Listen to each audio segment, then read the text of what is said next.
So I'm going to be going over why John F. Kennedy might be the best looking president of all time. We're going to start off by mapping his face using Face IQ Labs. Link in the description. Get this shit for yourself. Let's go.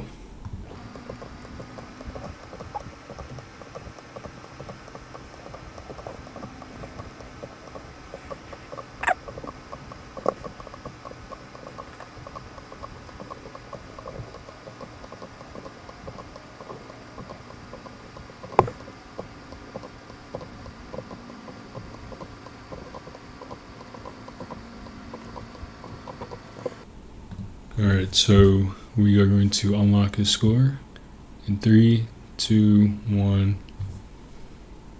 5.64. That is actually above average. It's good harmony. That's top 35%. 1 in 2.85. Okay, we're going to analyze his weaknesses and his strengths. His biggest flaw so far is his lower third proportion. Okay, long upper jaw, short lower jaw. Basically, his philtrum is kind of long. His chin, I would argue it's at a good height, but his philtrum is just outside of the ideal. And we could actually analyze that with the chin to philtrum ratio. As you can tell, he does have an ideal chin to philtrum ratio, right? His long philtrum balances well with his decently tall chin, but again, his philtrum is just long. So next, we have the mouth width to nose width ratio.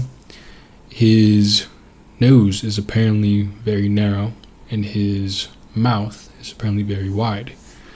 And usually you can tell if someone has a very wide mouth if the corners of the lips do not align with the pupils of the eyes.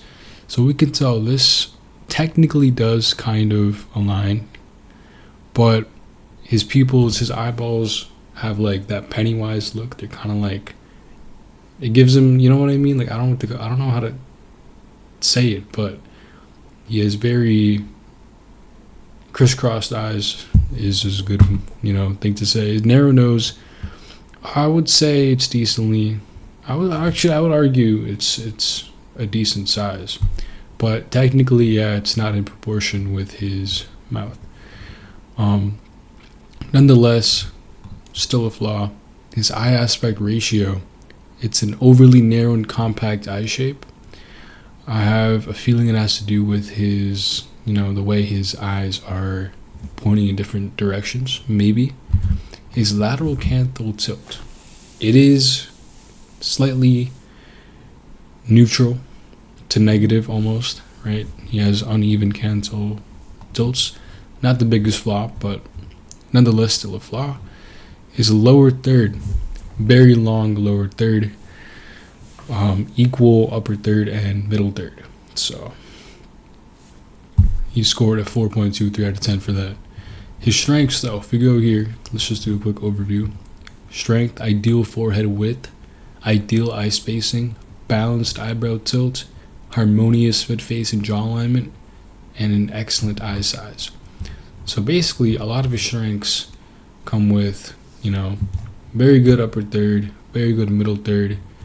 His lower third is proportionally too big, too dominant in this case, but it's not the biggest flaw to have. A bigger flaw, a worse flaw would be, for at least a man, would be a very small, not dominant lower third, because then that just makes you look like a woman. It makes you look like a bitch. So, yeah. This is why he's literally the best looking U.S. president that has ever existed. And if you want to argue with me, feel free to do so. Tell me in the comments who you want me to analyze, and I will, using this Face IQ Lab software. And we'll have like a mini mog battle with the presidents. 20 kid, 12 out.